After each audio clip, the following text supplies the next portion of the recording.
Hello everyone, Wyatt Tomlin here. Welcome back to my YouTube channel. I just did a 40+ minute video of what was supposed to be this video, what you're watching right now.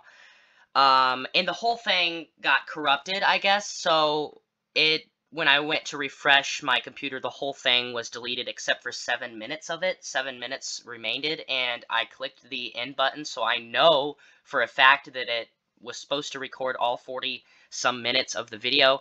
So I'm going to kind of trim this video down and redo the entire thing over again. So as you can imagine, I'm pretty vexed right now and exasperated and livid beyond belief. But without further ado, we're just going to get into this video, and I'm going to try to let go of my anger. So, just let it go. Alright, but anyways, thank you guys for joining me today for this video on my YouTube channel. I hope everybody's Monday is doing fabulous today. It is the start of the week. Hopefully you're in a good place right now at life, you know, where you're at work or at home, or if you're at summer school, if you're at camp. But I hope your summer is treating you well right now. So, if you have not noticed lately, after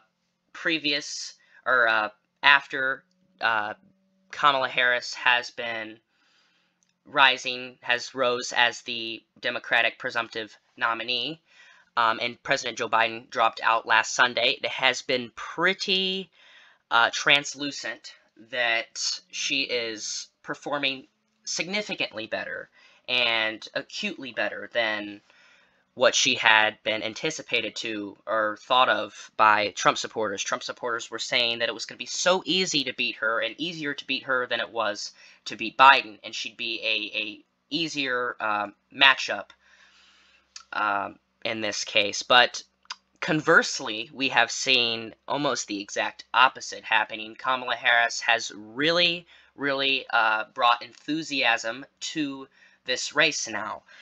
And mostly among the people who were calling for Biden to step down for months and do not like Biden or Trump. You know, they wanted new options. They felt like they were being ignored, and they felt angry and irritated with the choices that they had in this election. But those voters now are the ones that are getting behind Harris for her campaign and the potential of having our first female president of the United States ever. In almost 300 years, we've never had a woman president, even though women make up 55% of the country's population. So we're going to be taking a look at some of these important factors today and what will play out in the 2024 presidential election on November 5th, 2024. We're kind of approaching it faster than most people would have thought. We are currently 3 months out from the election, and yesterday marked 100 days officially since until the election. So right now, here are all the Trump states and Kamala Harris states already categorized that are safe for each of the candidates, and here are the main 6 battleground states and 1 toss-up congressional district, Nebraska's 2nd congressional district, because Nebraska splits up their electoral votes in congressional districts along with the state of Maine. So we have 6 crucial, critical, imperative battleground states at play in this election, and like I said, 1 district. All of these states and that district in Nebraska have voted for Biden in 2020, with the exception of North Carolina, which was arguably lean Trump when President Biden was the nominee. But since he dropped out, many of these states have came to play, and Kamala Harris has seemed to lock up some states like Virginia and New Hampshire and Minnesota, which were looking very competitive, in Maine, which was looking competitive. Even one poll had Trump up by like 1 or 2 points over President Biden in the state of Maine, but Kamala Harris is grasping and gripping on to those states now that President Biden has dropped out of the race, pretty much securing those states. Nonetheless, they're not toss-up states anymore. So we're going to take a look at some things right here. First off, this is what people see Donald Trump as. This is what he is.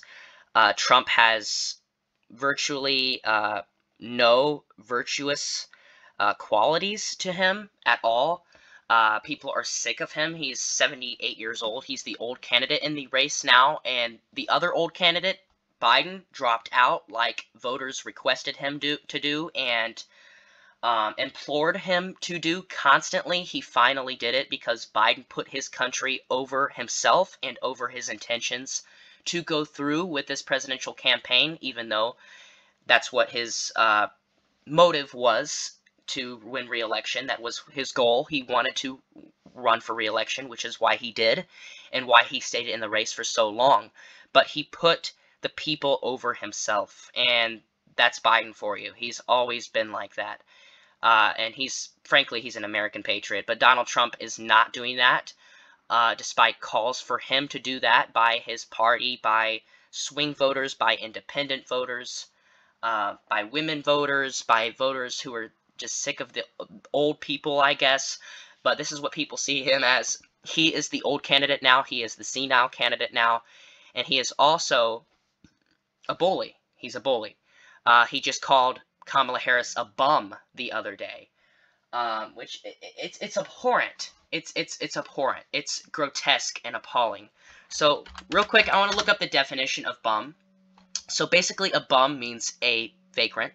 Okay, a vagrant. And what a vagrant means is a person without a home, a person without a settled home or a regular work who wanders from place to place and lives by begging.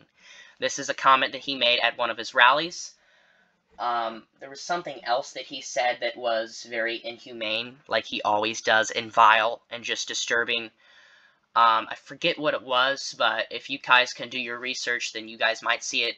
I lose track. I really lose track. It's so inflicting. I can't even. It's flustering. I can't.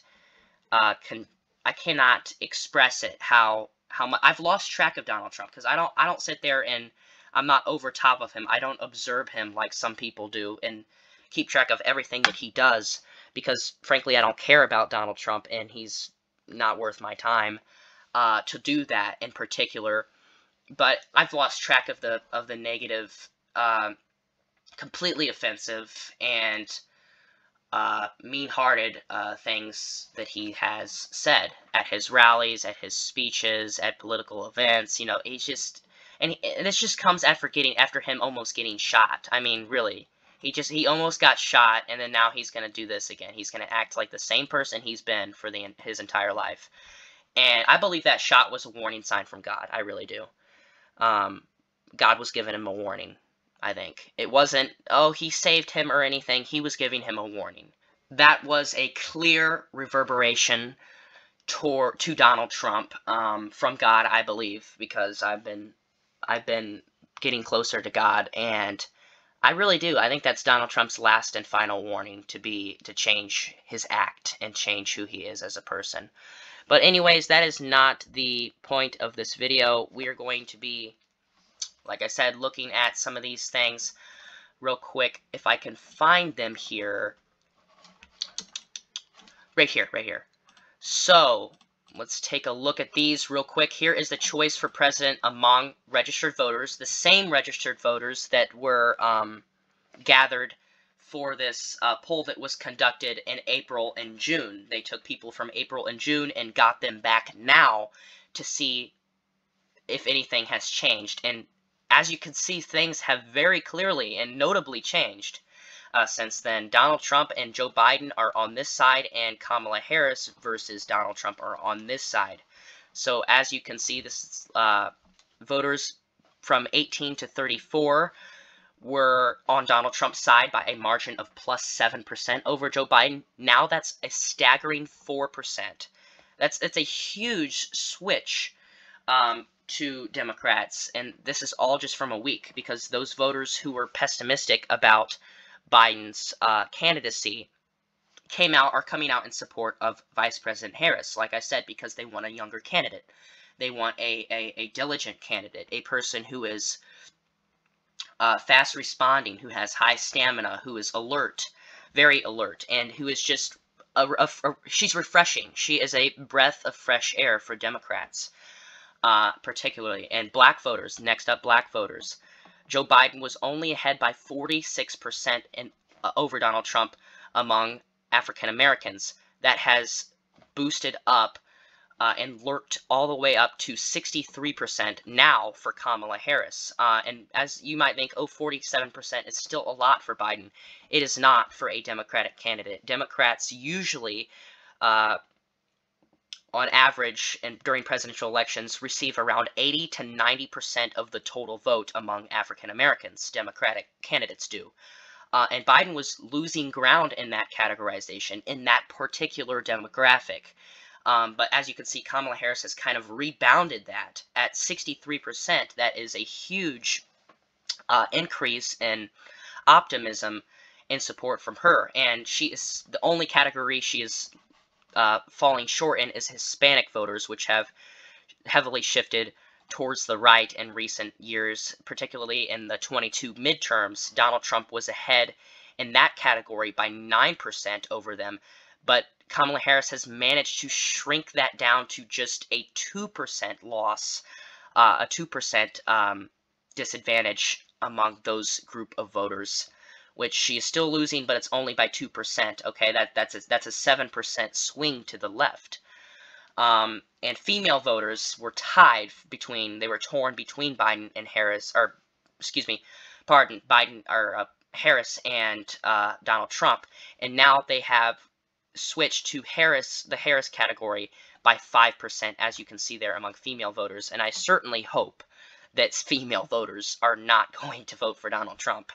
I certainly hope, and I don't see how they can. I don't see how they can. His crude remarks, he just mocked Kamala Harris for being a female. He said nobody wants a female president. That's sexism.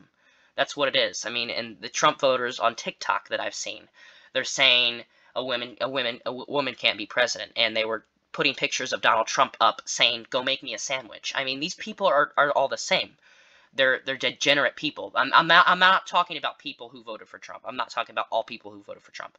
I am talking about people who are resistant to being open-minded. They are absolutely intransigent and obdurate when it comes to supporting Donald Trump. They have complete loyalty to Donald Trump, and they're willing to go as low as him and denigrate people and dehumanize people just for the way they look or for who they are. And it's offensive. It's outright offensive. They're openly offensive. And that's what I don't understand about how people can vote for him based on that fact.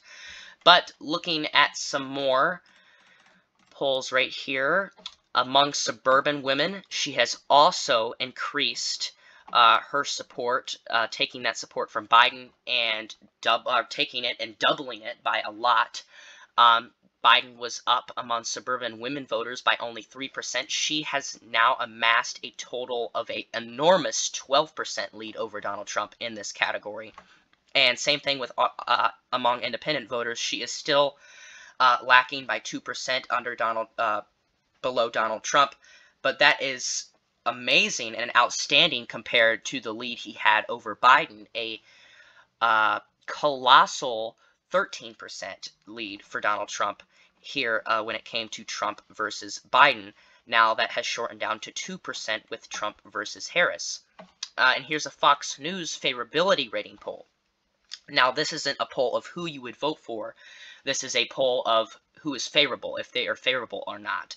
As you can see, 49% of voters in Wisconsin said Harris is favorable, and 47% said that Trump was favorable. As you can see here in the state of Pennsylvania, these are all crucial states, by the way. Pennsylvania, 49% of voters have a favorable opinion of Harris now since she entered the candidacy, and 46 with Trump. 51 for Harris in Minnesota, and 43 for Trump in Minnesota.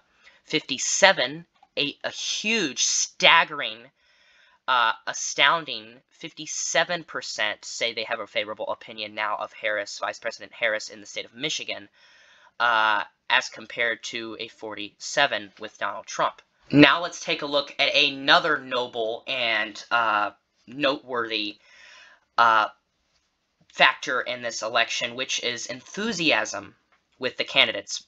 Republicans leaning voters, and I'm not saying Republicans, but Republican leaning voters and the general public, the general voting population, is not impressed and not enthusiastic about Donald Trump. But take a look at these polls. Biden was so low. Biden was pitiably low when it came to enthusiasm about his campaign. People were not happy with Biden as the nominee. And sure, some of them would vote for him over Donald Trump, but that's simply because they don't like Donald Trump. Donald Trump's worse. But now that is not the case. They actually are voting against Donald Trump, but are also voting in support of Kamala Harris as well. As you can see, 48% of all adults are enthusiastic about the Democratic presumptive nominee, Kamala Harris, while only 39% are enthusiastic about Donald Trump. This is all adults. This is everyone combined, the voting population. That is a near 10% advantage for her over Donald Trump. The old man in the race, I might add now, who is 78 years old compared to Kamala Harris, who is 59 years old. And with Democrats, she is 88%, and she's has enthusiasm by 88% of Democrats and 6% of Republicans. Or wait, no, 6% of Democrats are enthusiastic about Donald Trump. When it comes to Republicans, 12% of Republicans, registered Republicans, not leaning voters, but steadfast Republicans who are registered to the Republican Party, 12% are enthusiastic about Kamala Harris. Kamala Harris. And 82% are enthusiastic about Donald Trump, which is obvious because it's the Republicans. I mean, they're gonna stand by Trump. And independents, this is a very big one, magnificent and huge advantage for Harris here. We got 49%, almost 50%, almost half of the total of independents are enthusiastic about Kamala Harris's campaign, while only 31% with Donald Trump's campaign. So, and we're going to take a look at another poll by ABC, which is comparing Donald Trump and Kamala Harris's approval ratings and favorability ratings within the past week, comparing them a week ago and now after Kamala Harris has entered the race. Yeah, good morning, Gio. What a difference a week makes. 7 days ago, we still had Joe Biden, a very unpopular president, running for re-election.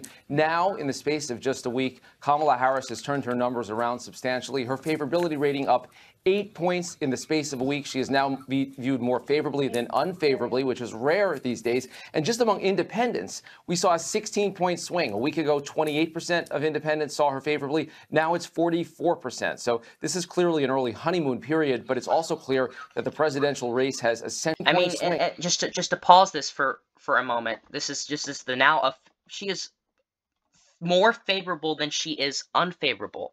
Okay, voters in key categories that will push us over the line of the election are exhilarated about her candidacy. They feel relieved now because they got what they were asking for months and years. They wanted options. They wanted a different option than Biden and Trump again. They did not want this. They were very despondent about this and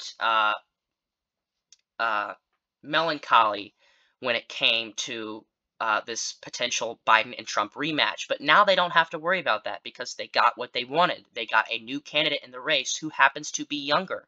And she's also a woman. So it's going to excite and arouse the women population. I mean, her campaign is already electrifying the Democratic base for one, Gen Z voters, African American voters, minorities, women voters, and first-time voters, on the likes of which we have not seen since 2008 with Barack Obama's campaign. I mean, people are motivated to vote now, which they were not when President Biden was still in the race as the Democratic nominee.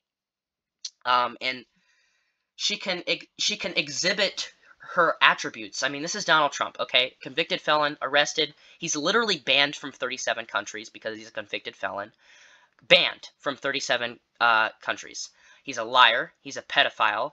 He's a chauvinist who, I mean, he just said the most diabolical thing the other day about women. at his speech, and I encourage you to Google it. The internet is very easily accessible. I mean, you are watching this video, so you know that.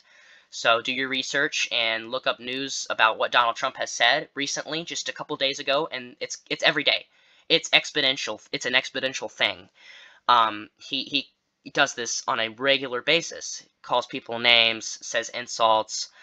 Um, He's most likely a rapist. He's obviously a sexist. We've seen that. He said something about one of his former wives being in a car accident. He said, as long as their boobs are okay, then I'm fine. I mean, that's something that someone who does not have deep resentment for women does not say. He's a thief. He stole classified material from the White House while he was in the office in the presidency. He is a grifter who scams people, which brings me to scammer. He is a hate monger. He's a racist. He just said one of the racist remarks the other day. Again, like I said, I can't even keep track of it, but look it up for yourself if you don't believe me. He's a sexual abuser who was found liable for sexual assault and had to pay $5 million in the E. Jean Carroll case. It was fined by independent jurors who are local people, not aligned with any political party, who found him liable for sexual assault. He's a scammer who's ripped people off. He has promised many people throughout his life to give them something in return for building his golf courses, for adding additions to his mansions, and in return has gave them nothing and scammed them. He is a fraudster and a tax evader. When in comparison to Kamala Harris, she's a former prosecutor, she's a district attorney, she's a California attorney general, she was a former United States senator, vice president, and she's just a cheerful lady. And this one is not as applicable as the other ones, but it really means something. Character is a key attribute in this election, and hopefully people would get that. Compared to Donald Trump's grisly character, and you're taking that and putting it next to this lady who is happy about life. She's optimistic about America's future. Donald Trump downgrades America in every speech. He says we are a failing nation. He says we're the worst country on the earth now. He says that our economy's horrible and all this, when we have the highest economy in the world right now, first of all. We have the lowest inflation rate of all the G7 countries. But, I mean, Kamala Harris is optimistic, and I think that will rile up younger voters as well. But like I said, she can exhibit her attributes, especially things that voters like about her. She's refreshing. She's a breath of fresh air. The majority of voters, in particular swing voters, are dull about Donald Trump and are turned off by him and his hateful rhetoric. Kamala Harris is very pro-reproductive freedom, not just pro-abortion rights, and but pro-IVF treatment, pro-contraception, which have all been under attack in recent years by right-leaning conservatives in legislatures across the states. She is a very dedicated and devoted supporter for legalization of marijuana and decriminalization of marijuana. She believes that the economy should start from the middle out and expand from the middle out, not the very top to bottom, like Donald Trump and the MAGA Republicans do. She believes in taking action to combat global warming and taking measures to reduce pollution, which is very appealing to young Gen Z voters because that affects them, and that is one of the hottest issues.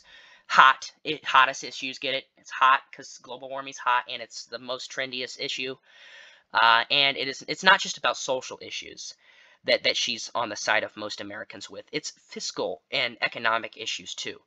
She carries that credence that President Biden also believes, such as lowering cost of prescription drugs, which they have done. They have capped the cost of insulin, slashing hidden junk fees, taking on big pharma, big companies, and big corporations who are charging more for the product with less of the quantity. They are ripping off consumers. But Biden and Harris are taking action against that. They are striving to help take them on and make groceries and essential items more accessible and affordable for the average everyday American. She, along with Biden, believes in increasing taxes for the ultra-rich and ultra-wealthy, and attempting to address the loopholes that allow the wealthy to get away without paying taxes, like they have done for a long time, and evading their taxes. All these issues, and I mean all of them, not like are just that I listed, are popular with the American public, with the general American voter. But what reason would they have to vote for Donald Trump? Okay, most people would say, oh, well, because of the border. Well, they can't say that because the Senate worked with President Biden on a bipartisan bill to address immigrants from illegally entering the nation. And Republicans supported that bill at first, like Lindsey Graham and some other notable Senate Republicans came together across the aisle to work with Biden to pass this. This was categorized by experts and people who specialize in analyzing bills and legislation, said that this is the most comprehensive border bill in the history of our country.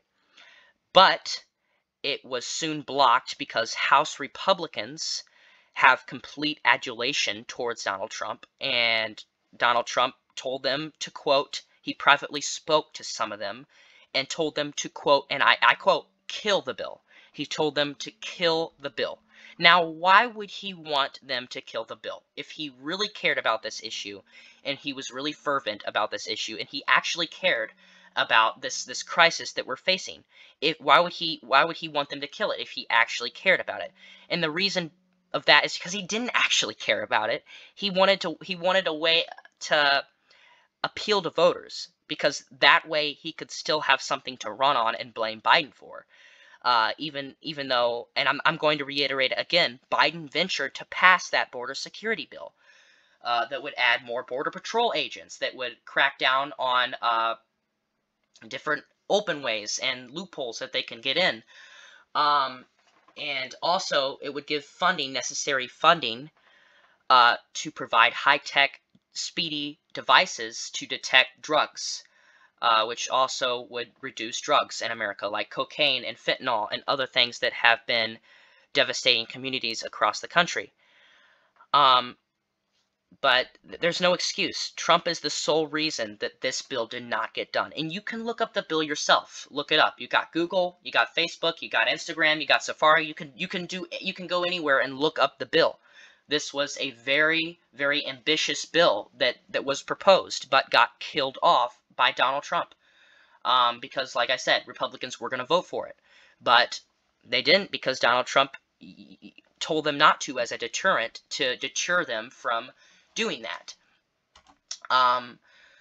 But yeah, here's also that, yeah, did we already, I think we already went this. I think we already, yeah, here's enthusiasm in this poll, as you can see, right, I think we did this already, yeah, we did that, but let's go to ABC News's impression of Donald Trump after Kamala Harris. Let's watch. A week ago, 28% of independents saw her favorably. Now it's 44%. So this is clearly an early honeymoon period, but it's also clear that the presidential race has essentially reset at this stage. Absolutely, and we will see if that honeymoon lasts. And Rick, what about Trump and his running mate, J.D. Vance? We just heard Mary Alice. He's making a lot of news, too. Yeah, and of course, just a week ago, J.D. Vance was fresh off being named at the convention, and Donald Trump was riding something of a hot streak. There was a wave of good sentiment toward him coming out of that convention and that assassination attempt. We saw Trump's... Yep, exactly, after the assassination attempt. And that's, let's all admit, that's purely out of empathy of him getting shot, okay? And by the way, did his ear grow back? Did his ear, like, part of his ear, did a chunk of his ear that supposedly got grazed just meticulously and miraculously grow back? Like, I mean, there's been photos of Donald Trump recently out and about at his rallies, and nothing seems to be wrong with his ear. He has no chunk out of it. I mean, there's no blood or scar or bruise or anything wrong with his ear. So I don't know. It's just, it's a little sketchy to me, and it's a little shady to me. I'm not saying it was staged, but I am saying things just don't add up when it comes to that. Favorability rating a week ago up as high as 40%. It's highest in 4 years. Now it's back where it has been for a while, back in the mid-30s. And as for Vance, mid-30s after Kamala Harris has announced her campaign. He is deeply underwater in terms of favorability. His unfavorable impressions have shot up over the course of the past week as more information has come out around his background and his backstory. A lot of consternation in Republican circles about his debut, but as I said, it's just getting started. And what's next as we watch this race unfold now? Because as you said, it is a very different race now. Vice President Harris is in a position to formally clinch the nomination just in the next couple of days. Democrats are doing that virtually. She has completely rejuvenated the base of Democrats. She has completely rejuvenated it. It's refreshing. To avoid any kind of confusion or at the convention. So once that's done, she can focus on a running mate, and it's a very compressed timeline for her to choose. Our polling doesn't show much in terms of how well known these candidates are, the potential running mates. But we did see a little bit of a spike in popularity for Josh Shapiro, the governor of Pennsylvania. And among most of the people we looked at, the Arizona Senator Mark Kelly appears better known and more favorably known than many of the other potential candidates. But that's going to be. Yeah, that's true. But the only reason I did this Google Trends where you can look up. I typed in all the front running candidates, and the people on the short list for Kamala Harris's VP, which include the governor of Kentucky, Andy Beshear, like as he said, senator from Arizona, Mark Kelly, and Pennsylvania Governor Josh Shapiro, and Roy Cooper, the governor of North Carolina. And Mark Kelly is the most popular and searched out of them, but the only reason why is because he's a United States senator, and the rest are governors of a confined state when he is a senator for all of them. Be Harris's choice, and again, everything's on this very compressed timeline now, Gio. And she has said that she will pick that VP candidate by August 7th, so we will be watching that. All right, Rick, thank you so much, and tune into This Week Later. Okay, so here is the map right here, and applying all them elements. With her favorability rising and her boost in the polls, her significant boost in the polls. And at first she was low in the polls when Biden was still officially the nominee, but those polls were completely theatrical. I mean, they were not something that people were thinking about. And since that, her upcoming as becoming the nominee and the presumptive nominee, and President Biden dropping out, more people have gotten the opportunity to learn more about her and look her up. She's gained searches on websites, on the internet, on Google. And she is faring higher than President Biden's performance, as many people did not see coming or expect. But she is leading in some key battleground states in recent polls, and in some Republican, polls that overestimate Republicans, she is significantly narrowing the gap between the two candidates. So first of all, this is just a scenario. This is my prediction as of now. All these states are already set in place for Trump. Trump comes disregarding the 94 electoral votes that will be the decisive factor of this election. Donald Trump has 219 electoral votes already. These are safe states that are pretty much 100% going to go for Donald Trump, and Kamala Harris has 225 electoral votes. So let's get started. Let's go with the state of Michigan. A recent poll, now this is actually good news. This SoCal research poll was actually sponsored by Red Eagle Politics, who is an unhinged YouTuber, conservative right-winger with no explanation behind anything he says. He just says things. He doesn't even know why he supports Donald Trump. He can't name a single policy that he supports of Donald Trump, and he's the one who sponsored this. I mean, he's the one who arranged this this poll and got these people to fill out this poll. So obviously, right off the bat, it's going to be biased. And here's a Fox News poll, which is obviously biased towards Republicans, and it has them tied. So that's right off the bat not good for Donald Trump at all, especially this poll right here, which Donald Trump actually put this poll, he reposted this poll on his Truth Social page, saying, completely bragging and boasting about the fact that he's oh, he's ahead in Michigan by 3 points. Oh my God, we're gonna be Harris by 3 points in a state that went for Biden by 3 points in 2020. It's not going to swing by 6 points. This is not going to be a shift, a Republican shift of 6 points. I mean, let's be kind of realistic here, okay? Trump is not going to do that well in the districts, especially where people were kind of a little, just a little discouraged and dispirited about Biden's candidacy. They are those people who previously voted for Biden. I think Harris is going to get a good chunk of them. And let's not forget President Biden won this state in 2020 by 3%. So even if Donald Trump improves on his percent of the vote, his total of the vote in 2020 by, let's say, 2%, he does 2% better than he did in 2020. He still loses the state by 1%. He could do 2.5% better and still lose the state narrowly to Kamala Harris. So I'm going to put that in the Harris. And this is mostly due to the fact that she's the nominee now. If Biden was the nominee, I would probably put it as lean R for Donald Trump or tilt R for Donald Trump. But now since Harris is the nominee, I'm gonna put it in that Harris category. Next up is the state of Pennsylvania. This is a crucial state, and Josh Shapiro is the who I personally think he's probably gonna be picked, even though he was just sworn in as governor last year, and he would completely be disregarding the people who elected him just 2 years ago if he were to accept this VP pick. And I hope he doesn't, because I like Josh Shapiro. He would be a good candidate, but he was just elected governor 2 years ago in the state. Now, why would he leave the state of Pennsylvania? Don't be like J.D. Vance. Don't do what he did. Same with J.D. Vance. He was elected in Ohio just 2 years ago, and people elected him to be senator for 6 years. They put their trust in him for 6 years, and just after 2 years, he's already abandoning the state to catapult his political career. I mean, he just wants power. So don't be like J.D. Vance, please. We're better than them, okay? We are better than them. We're better than J.D. Vance. So please, I'm hoping that Josh Shapiro does not become the nominee. But if he is, it'd probably help him get the state of Pennsylvania, or the ticket, Harris, Shapiro, get the state of Pennsylvania. And it would pretty much mobilize the base in the state of Pennsylvania.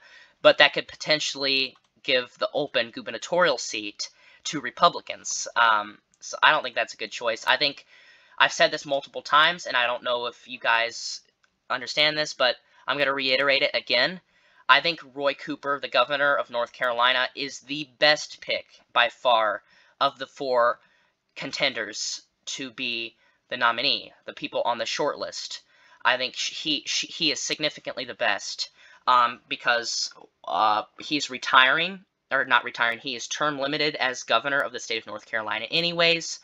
And if Harris picked him and they won, he would, as soon as he left office as the governor of North Carolina, he would immediately be sworn in as vice president. And it would make a perfect outgoing from governor of North Carolina, who is very popular in the state of North Carolina. He won by plus 4% in 2020, which coincided with Donald Trump's victory. So I think this could probably shift some Trump voters from 2020 potentially to Kamala Harris also if he were a part of that ticket, because he's, like I said, he's really popular in that state, and I think his victory was larger than Donald Trump's in 2020 because he won by 4%, a Democrat, and Donald Trump, a Republican, won by 2%.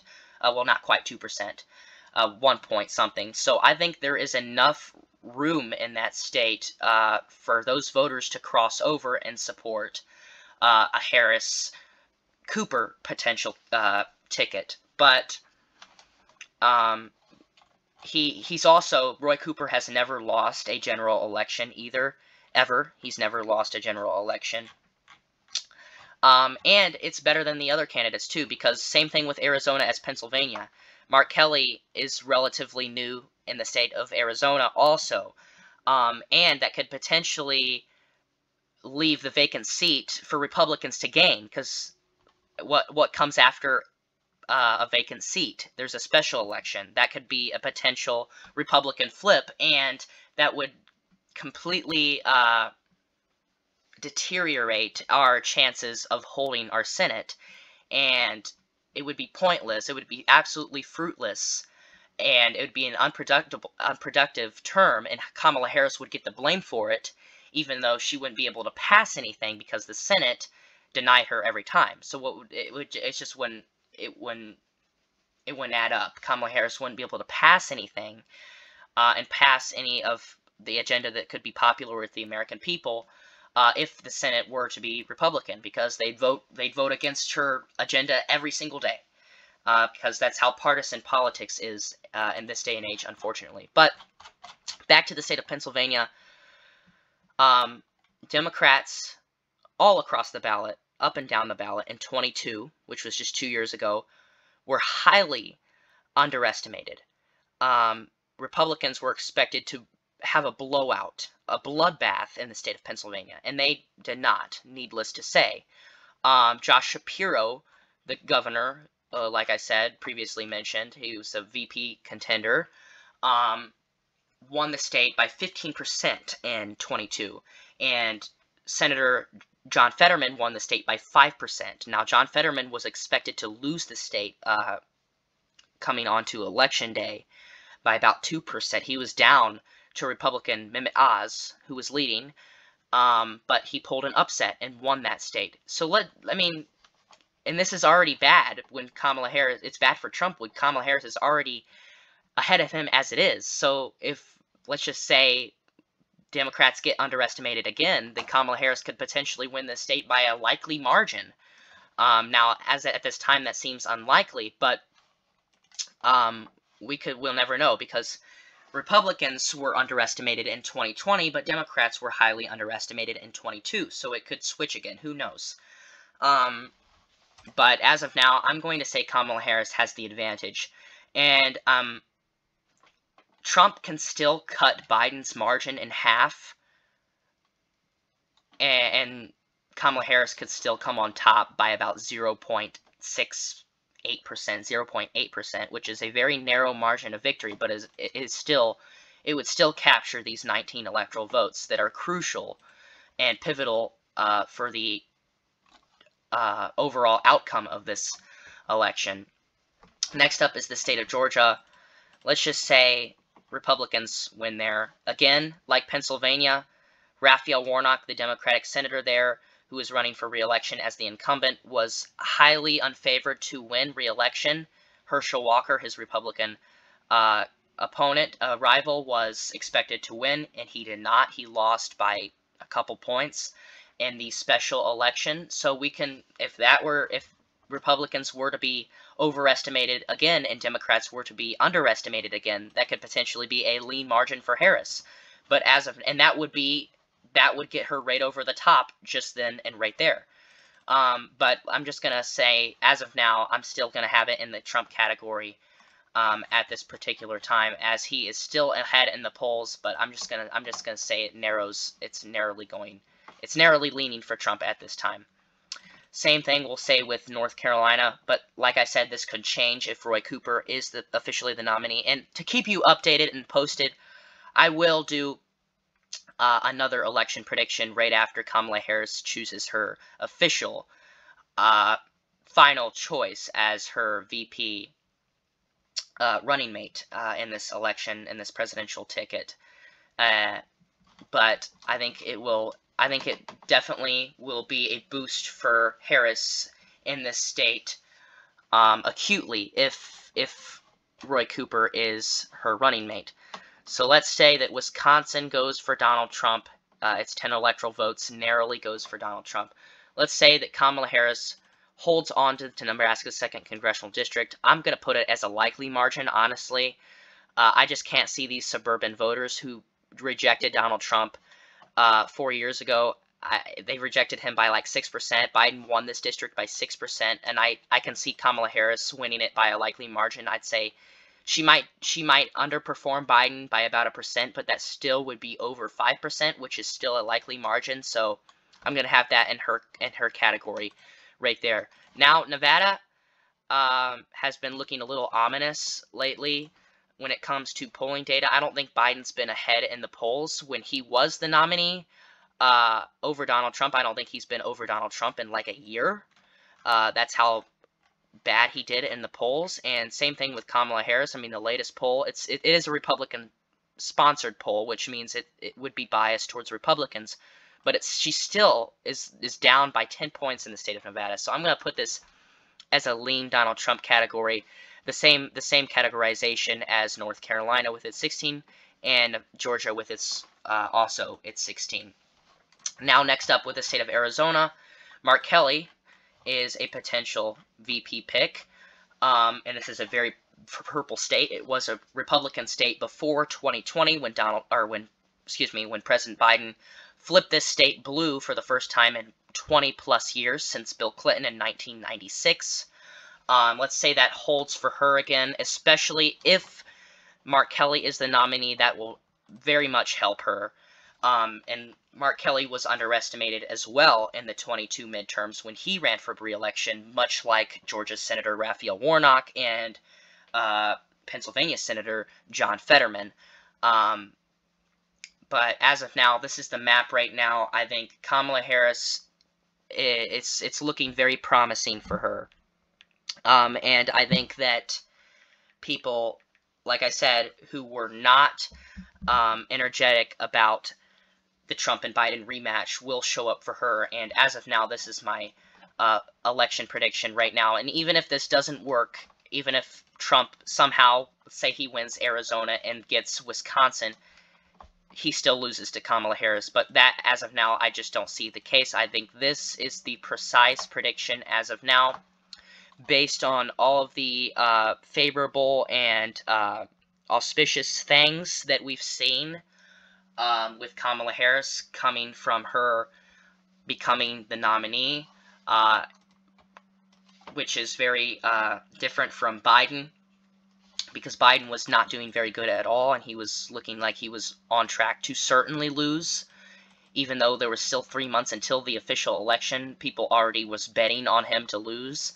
But now I think that Kamala Harris and Democrats have definitely revived their candidacy in this election and to defeat Donald Trump. And I think there will be enough voters that will come out in support of Harris, because I think most people know the difference. I don't think God's going to let Trump win again. I don't. I can't see that.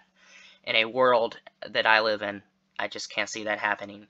But yeah, thank you guys for watching this video. I tried to be as most unbiased as I could when it came to this prediction. But thank you guys. I will see you guys in the next one. Stay tuned on my YouTube channel. Hopefully this video doesn't mess up again. I'm imploring this video to not mess up. But yeah, thank you guys for watching this video. See you guys in the next one. Goodbye.